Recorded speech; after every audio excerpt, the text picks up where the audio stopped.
For 3 years, security cameras captured him 4,732 times. He mopped floors, emptied trash, polished slot machines. He was the most filmed employee at Florida's Emerald Coast Grand Casino. But here's the twist: nobody actually saw him. And on March 17, 2019, that invisibility paid off. He walked out with $239 million in cash. Most people assume a heist like this requires a crew, a getaway plan, maybe some explosives. Rest assured, he never needed any of that. His greatest weapons? A janitor's uniform and 3 years of patience. Then just like that, he vanished without a trace.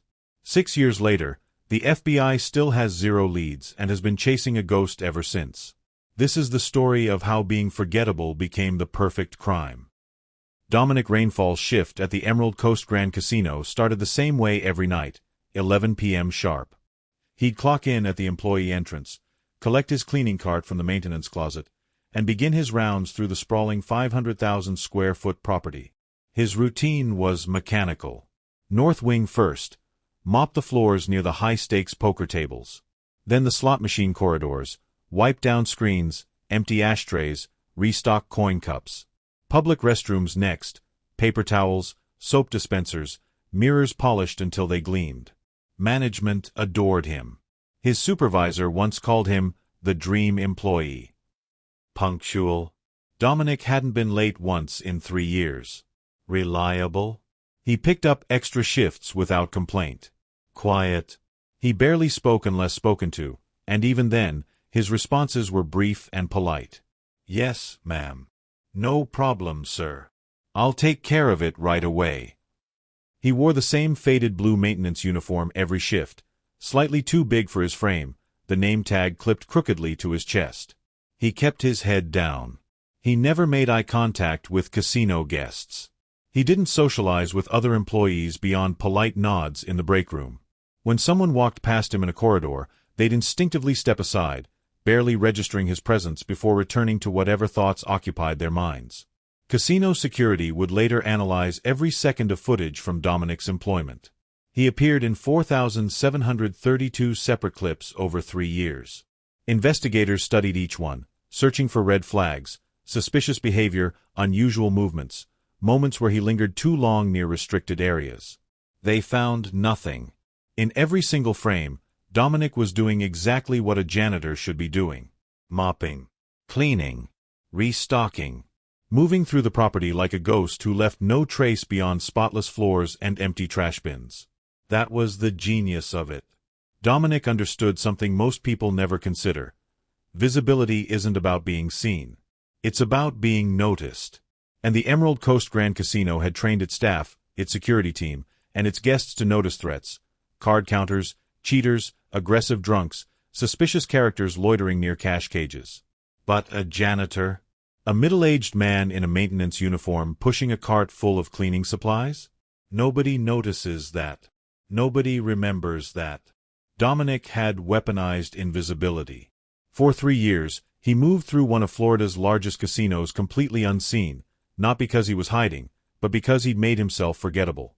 He was part of the furniture. Background noise. The kind of person your eyes pass over without ever really registering. And that invisibility would become his greatest weapon. You know, Dominic Rainfall didn't suddenly wake up one morning and decide to rob a casino. This wasn't improvisation. It was the culmination of a plan that began decades before he ever set foot in Florida. Born in 1971 in Gary, Indiana, Dominic grew up watching his hometown collapse in slow motion. The steel mills that had employed generations shut down one by one, leaving behind rust and unemployment. His father worked as an accountant for a manufacturing company until the plant closed when Dominic was 12. His mother spent 20 years as a bank teller, processing transactions, handling cash, understanding the flow of money through institutional systems. From both parents, Dominic inherited something unusual: an almost photographic memory for numbers, patterns, and systems. His teachers noticed it early. He could remember phone numbers after hearing them once. He'd glance at a math problem and solve it without writing anything down. But socially, Dominic was awkward, quiet, The kid who ate lunch alone and never got invited to parties.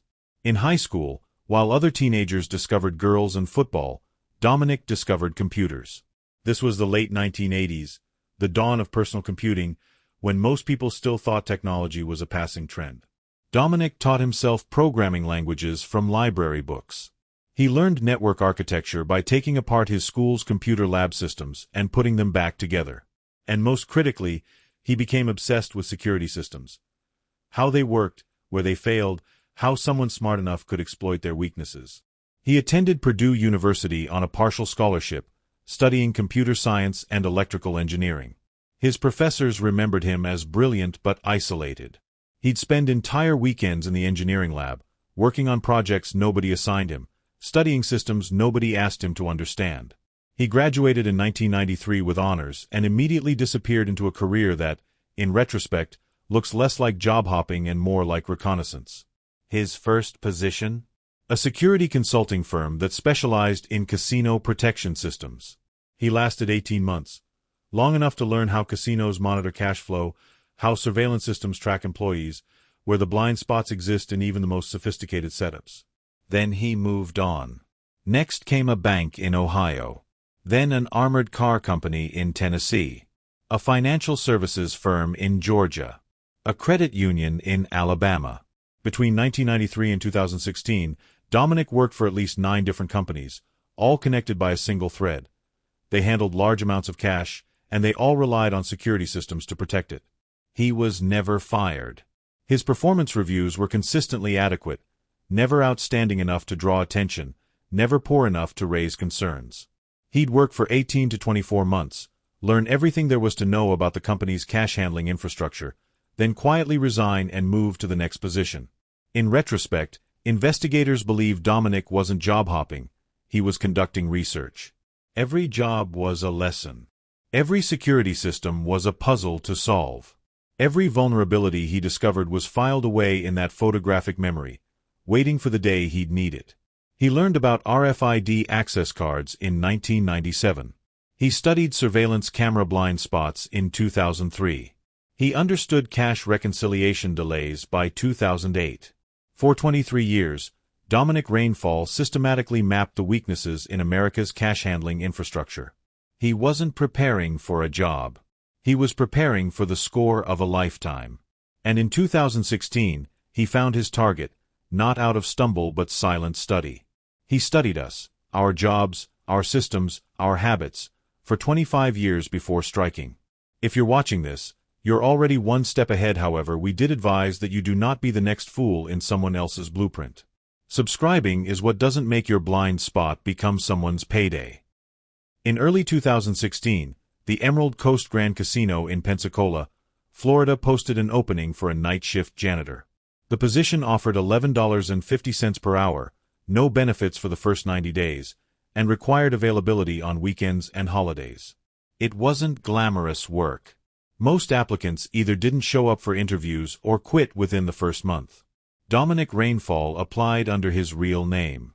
His resume was unremarkable, a string of maintenance and facilities jobs across the Southeast, none lasting more than 2 years. His references checked out. His background screening came back clean. No criminal record. No history of violence. No financial red flags that might suggest desperation or gambling problems. On paper, Dominic looked exactly like what the casino needed. A quiet, middle-aged man willing to work overnight hours for modest pay. The hiring manager, a woman named Linda Chen, conducted a 15-minute interview in her cramped office off the main employee corridor. She asked standard questions. Dominic answered them politely, making appropriate eye contact but never holding it too long. When she mentioned the starting wage, he didn't negotiate. He didn't ask about raises or promotion opportunities. He simply nodded and said, "That works for me." Linda would later tell FBI investigators that Dominic seemed grateful for the opportunity. He wasn't overqualified enough to raise suspicion, but competent enough to trust with building access. Perfect. Dominic started 2 weeks later. He attended the mandatory orientation, filled out tax forms, watched safety videos about chemical handling and emergency procedures. He received his universal maintenance keycard, the same type issued to all janitorial staff, granting access to nearly every room in the 500,000 square foot facility. The card was supposed to make cleaning operations efficient. Nobody questioned why janitors needed to enter cash handling areas. Someone had to clean those rooms too. Management thought they'd found the perfect low-maintenance employee. Quiet. Reliable. No drama.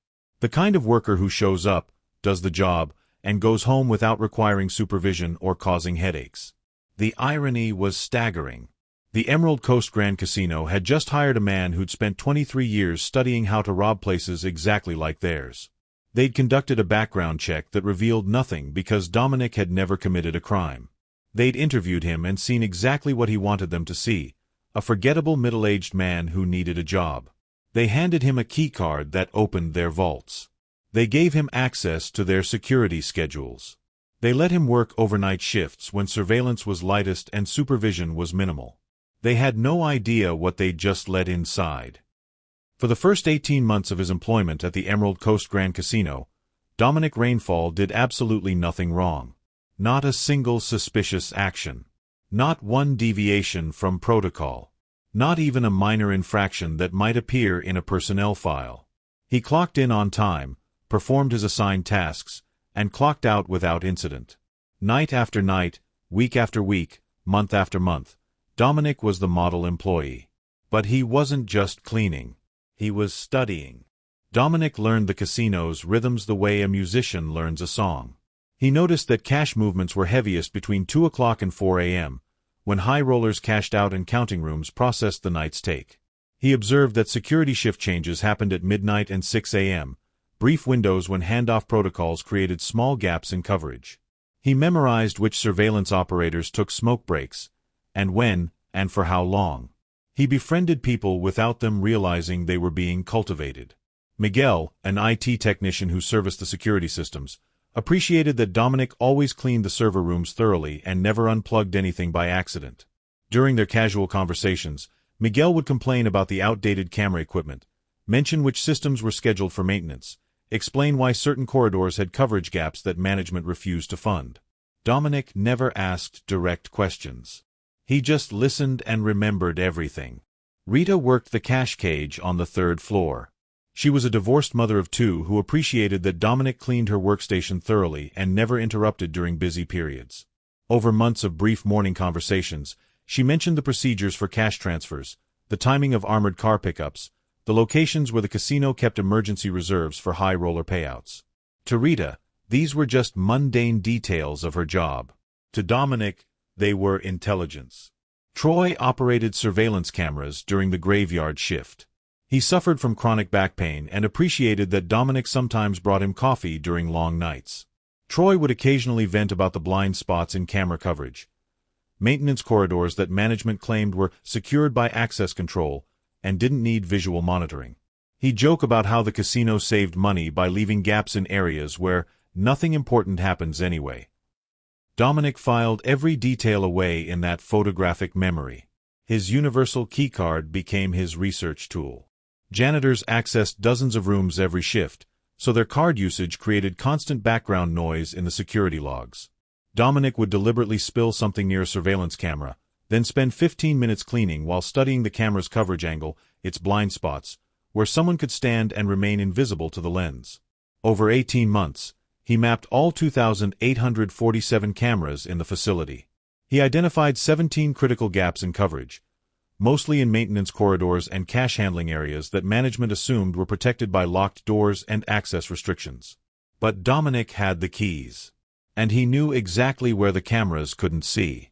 Years later, after the theft was discovered, the FBI would assign a team to review every second of security footage from Dominic's employment. They found 4,732 separate clips of him working. Investigators watched him mop floors, empty trash, restock supplies, clean restrooms. They analyzed his movements frame by frame, searching for the moment he slipped up, the instant where his true intentions showed. They never found it. In every single clip, Dominic was doing exactly what a janitor does. He had built trust through mundane consistency, becoming so predictable, so unremarkable, that his presence triggered no alarms in anyone's mind. Every innocent question, every coffee run, Every friendly conversation. Dominic was assembling a blueprint. And after 18 months, he finally had everything he needed. For sure, he looked normal. He even talked normal and always cleaned floors like the loyal, hard-working worker everyone though, and still, he robbed $239 million without raising a single red flag. If you're not yet subscribed, ask yourself, are you really another blind spot? Don't be that kind of person that Dominic could always count on. Someone forgettable, unaware, and exploitable. Prove him wrong by hitting the subscribe button and type in the comment section, I do not side with people like Dominic. In month 19 of his employment, Dominic Rainfall made his first illegal move. He cloned his maintenance keycard. The equipment wasn't new. Dominic had purchased it years earlier during his time at a security consulting firm in the late 1990s. An RFID card reader/writer that could duplicate access credentials. The technology was ancient by 2017 standards, but that was exactly why it worked. The Emerald Coast Grand Casino's access control system was over a decade old, installed in 2006 and never upgraded. Management had justified the decision by claiming the system was proven and reliable. What they meant was, it was cheap, and replacing it would cost millions. Dominic knew this system intimately. He'd encountered the same vulnerability in 2002 while working for a financial institution in Atlanta. Back then, he'd written a report recommending the security flaw be patched. The report was filed and ignored. 15 years later, that same flaw would make him a fortune. He created 3 duplicate cards, each with slightly altered access permissions. The modifications were subtle, extending his access window by 30 minutes, granting entry to maintenance closets near cash handling areas, permissions that would seem reasonable if anyone ever audited the system. But nobody audited janitor access. Why would they? Janitors needed to go everywhere. Dominic tested the cloned cards carefully. He used them only during his regular shifts, only in situations where maintenance access would seem natural. The system logged every entry, but the log showed nothing abnormal, just a janitor moving through authorized spaces at authorized times. No alerts triggered. No flags raised. The cards worked perfectly. With access secured, Dominic focused on intelligence gathering. Rita, the cash cage supervisor, had become accustomed to their brief morning exchanges. She'd mentioned that armored car pickups happened every Tuesday and Friday at 6:30 a.m., scheduled to coincide with shift changes when casino traffic was lightest. She'd explained that emergency cash reserves, the money kept on hand for whales who might demand million-dollar payouts, were stored in secondary vaults that were restocked every Wednesday. Dominic never wrote anything down. He didn't need to. That photographic memory absorbed every detail. Procedures, schedules, locations, amounts. Troy, the graveyard surveillance operator, provided different intelligence. During one of their coffee breaks, he mentioned that certain cameras were scheduled for firmware updates, a process that required taking systems offline in rotating 30-minute windows. He complained that management always scheduled these updates during overnight shifts, because nothing ever happens at 2 a.m. anyway. Troy had no idea he'd just given Dominic the exact time window he needed. But Dominic's most brilliant preparation involved something absurdly simple: trash bags. Over the course of 6 months, he collected and modified industrial-grade waste bags. Using a heat sealer he'd purchased online, he created hidden internal compartments, double-layered construction that made the bags appear half full of regular garbage when viewed through surveillance cameras, while actually concealing massive amounts of cash in the sealed inner layer. On camera, they looked like trash. In reality, they were transfer containers that could hold hundreds of thousands of dollars without raising suspicion. He tested them during normal shifts, filling the hidden compartments with bundled cleaning supplies and walking past security checkpoints, past surveillance cameras, past other employees. Nobody looked twice. A janitor carrying trash bags? That's what janitors do. Every piece of information was a puzzle piece. The cloned keycards gave him access. The shift schedules told him when. The cash transfer procedures told him where. The surveillance gaps told him how. The modified trash bags told him what he could carry without detection. Dominic was assembling a complete picture of how to steal a fortune and vanish. By month 36, 3 full years after he'd started mopping floors, Dominic Rainfall had everything he needed. The casino's security protocols, which should have been impenetrable layers of protection, had become a roadmap. Every system designed to prevent theft had been reverse-engineered by a janitor with decades of preparation and unlimited patience. All that remained was execution, and so it began. The Emerald Coast Grand Casino processed staggering amounts of cash every single day. On busy weekends, more than $15 million flowed through counting rooms, cash cages, and vault systems, slot machine payouts, poker tournament buy-ins, high-roller wire transfers converted to chips, and everything in between. Hundreds of transactions happened simultaneously across the property, creating a massive accounting puzzle that had to be reconciled, verified, and balanced. That reconciliation took 72 hours. This wasn't negligence. It was industry standard. Casinos balance accuracy against operational efficiency. You can't freeze every transaction to verify it in real time without grinding business to a halt. So accounting teams work on a 3-day cycle. Day 1's cash gets counted and logged.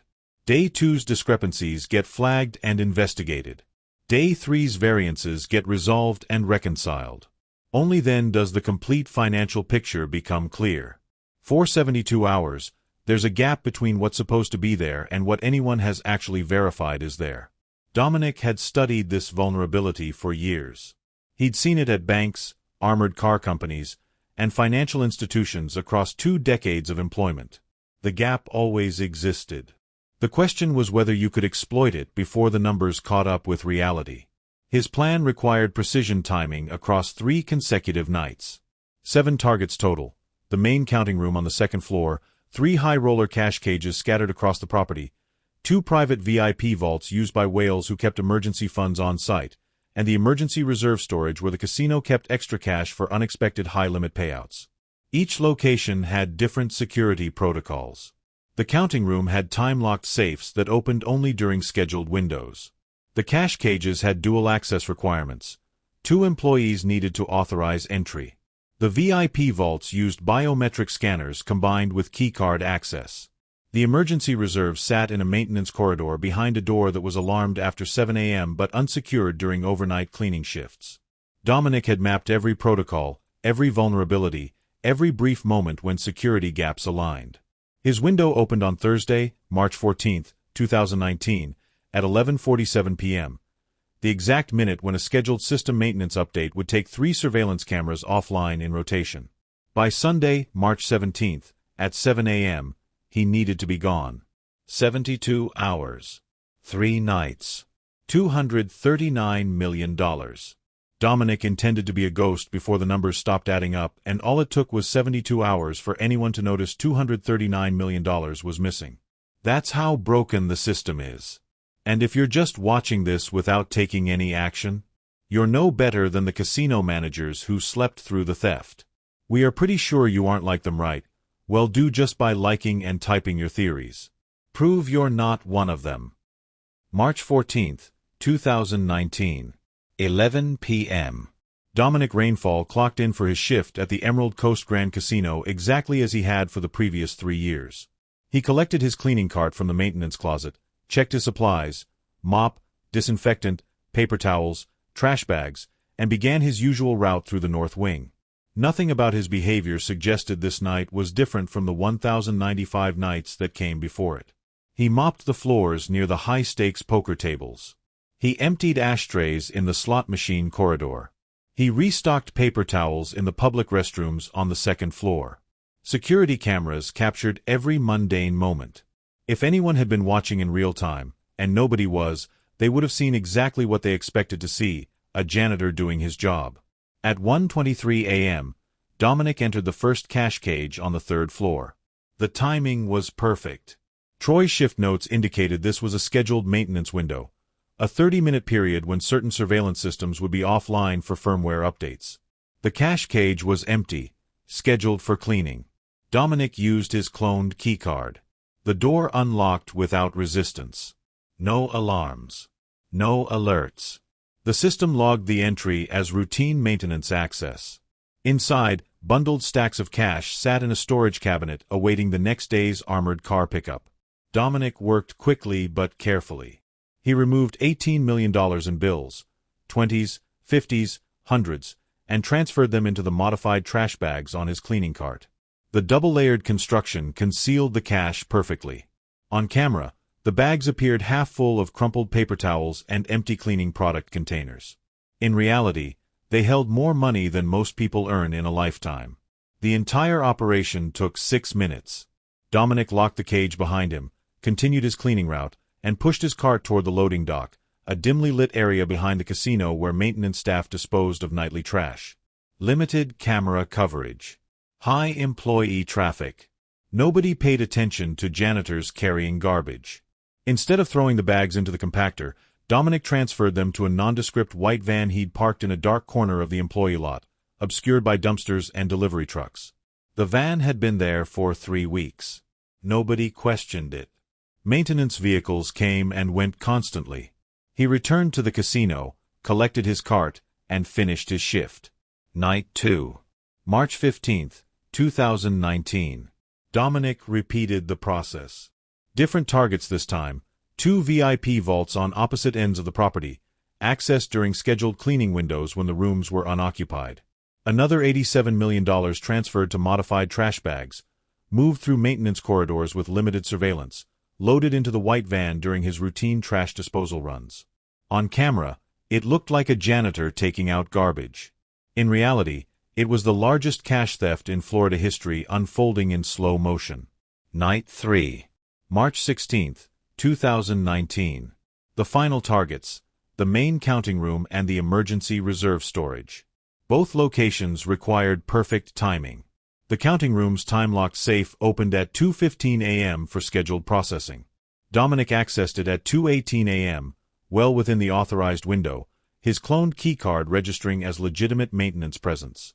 Another $134 million removed and concealed. The emergency reserve sat in a maintenance corridor that was alarmed only after 7 a.m. At 5:43 a.m., Dominic accessed the storage area, removed the remaining cash, and completed his final transfer to the van. Total take across 3 nights, $239 million. March 17, 2019. 7 a.m. Dominic Rainfall finished his shift exactly on schedule. He clocked out at the employee entrance, turned in his uniform to the laundry service, and walked to the parking lot where his 2011 Honda Civic sat under a burned-out streetlight. Security cameras captured him driving away, the same beat-up sedan he'd driven for 3 years, nothing remarkable about his departure. He never went home. The white van, loaded with $239 million in cash, had already left the employee lot hours earlier during the overnight shift change. Just another maintenance vehicle leaving the property, unremarkable and unnoticed. By the time anyone realized what had happened, Dominic Rainfall would be a ghost. The year is March 18, 2019. 9:30 a.m. A routine audit flagged discrepancies in the Emerald Coast Grand Casino's cash reconciliation system. At first, the numbers seemed wrong, a data entry error, maybe a misplaced decimal point. The accounting team ran the reports again. The discrepancies grew larger. By 11 a.m., casino executives realized they had a problem. Initial estimates suggested $50 million was missing from multiple cash handling locations. By 2 p.m., that number had climbed to $180 million. By 5 p.m., after a complete physical inventory of every vault, cage, and counting room, the final tally emerged. $239 million had vanished. The FBI arrived within hours. Agents swarmed the property, interviewing hundreds of employees, reviewing thousands of hours of security footage, dusting for fingerprints in cash handling areas. They executed search warrants across 3 states, following every lead, chasing every connection. When agents raided Dominic Rainfall's apartment, a modest 1-bedroom unit 15 miles from the casino, they found it completely empty. Not just abandoned. Professionally cleaned. Walls wiped down. Carpets vacuumed. Not a single fingerprint, hair follicle, or DNA sample remained. The bathroom sink had been scrubbed with industrial cleaner. Even the light bulbs had been removed and replaced. The landlord, a retired schoolteacher named Barbara Lynn, told investigators that Dominic had been a model tenant for 3 years. Quiet. Paid rent on time. Never complained. 2 weeks earlier, he'd mentioned he might be moving for a job opportunity, and had paid through the end of the month. She thought nothing of it. People move for work all the time. 3 days after the theft was discovered, Dominic's 2011 Honda Civic was found in the long-term parking lot at Tampa International Airport, roughly 4 hours west of Pensacola. The car had been wiped clean, no fingerprints, no DNA, no trace evidence. Investigators reviewed security footage from every camera in the airport. They found no record of Dominic Rainfall boarding any flight, passing through any security checkpoint, or entering any terminal. The FBI's theory: he parked the car as misdirection, then left the airport in a vehicle driven by an accomplice. Or perhaps he never entered the airport at all, just left the Civic there to create a false trail, then disappeared into the Florida night. The white van was never found. As the investigation deepened, agents began piecing together Dominic's background. They discovered the cloned keycards in security logs. They identified the 17 surveillance blind spots he'd exploited. They traced his employment history back through 2 decades of security-adjacent jobs, realizing too late that every position had been a research mission. But every lead ended in frustration. Dominic had no close family. His parents had died years earlier, father from heart disease, mother from cancer. He'd never married. No children. His social connections were minimal and superficial. Co-workers who remembered him vaguely, landlords who found him unremarkable, acquaintances who couldn't recall a single meaningful conversation. Bank records showed modest savings and no unusual transactions. No large purchases. No international wire transfers. No sudden lifestyle changes that might indicate planning. He'd lived on $11.50 an hour for 3 years, and his financial records reflected exactly that. Agents found evidence of meticulous long-term planning.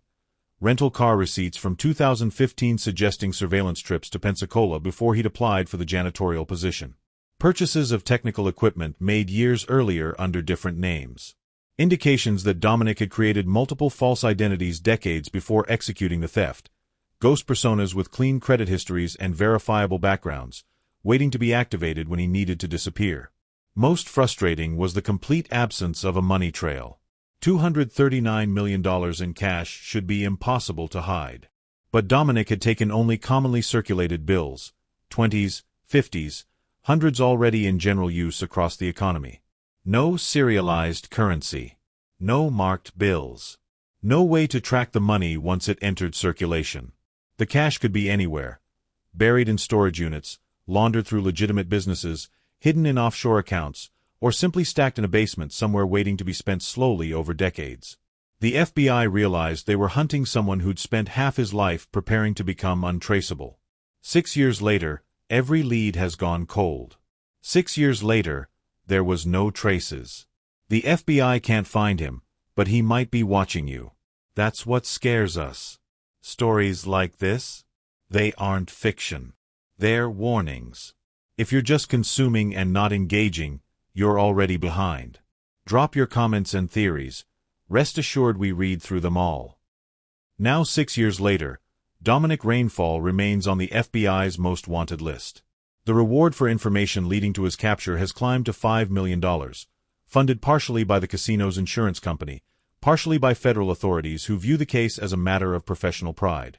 Despite the massive bounty, despite media coverage across national news networks, despite age-progressed photographs distributed to law enforcement agencies worldwide, not a single credible sighting has been reported. 0 tips that led anywhere. 0 witnesses who saw anything useful. 0 mistakes that might reveal where he went or who he became. The prevailing theory among investigators is that Dominic never intended to spend his fortune quickly or ostentatiously. They believe he's living quietly under a new identity, perhaps in a small town somewhere in Middle America, the kind of place where nobody asks too many questions and a middle-aged man with a modest lifestyle attracts 0 attention. $239 million can be laundered slowly over decades through legitimate businesses, real estate investments, or carefully structured financial instruments that never trigger reporting requirements. A hardware store here. A rental property there. Cash flowing into the economy so gradually that it becomes invisible. Some agents believe he left the country entirely. South America, Southeast Asia, Eastern Europe, regions with weak extradition treaties where an American with cash can disappear into comfortable anonymity. A quiet villa in rural Paraguay. A beachfront property in the Philippines purchased under a local shell company. Somewhere warm, somewhere cheap, somewhere the FBI can't reach even if they knew where to look. But the theory that haunts investigators most is the simplest one. He's still in America. Still hiding in plain sight. Maybe working another low-wage job under another name. Maybe he's a janitor again, mopping floors in some office building or hospital, once again invisible because nobody ever really looks at the person cleaning the restrooms. The man who understood that invisibility is a superpower might have chosen to stay invisible forever. The Emerald Coast Grand Casino recovered from the theft, though it required a massive insurance payout and a complete overhaul of every security system. The old RFID access cards were replaced with biometric scanners requiring fingerprint and retinal verification. The surveillance system was upgraded to AI-powered analytics that flag unusual behavior patterns in real time. Cash reconciliation now happens continuously. Discrepancies trigger alerts within minutes, not days. Dominic's scheme would be impossible to replicate today. The vulnerabilities he exploited have been patched, the gaps sealed, the systems hardened against exactly the kind of patient, methodical infiltration he executed. But the upgrades came too late. Somewhere, investigators believe, Dominic Rainfall is alive, free, and unimaginably wealthy. The janitor who outsmarted an entire industry and disappeared without a trace. The FBI is still searching. Now let's be blunt for a moment. If you're watched till this moment here and still haven't subscribed, why haven't you, or are you siding with Dominic? Yes, he thrived because nobody paid attention, but you are paying attention now. Don't waste that. Hit that subscribe button. Like and comment. Prove that you're not part of the silence that let him vanish. Remember, the most dangerous criminals aren't the ones who kick down doors or fire weapons. They're the ones who understand systems better than the people running them. Dominic Rainfall spent 23 years learning how cash moves through America's financial infrastructure, where the weaknesses hide, and how patience defeats security. 3 years of mopping floors earned him $239 million and a ghost story that'll outlive all of us. The casino learned. The FBI learned. But Dominic already knew. Lastly, always remember, sometimes the most dangerous person in the room is the one nobody's watching.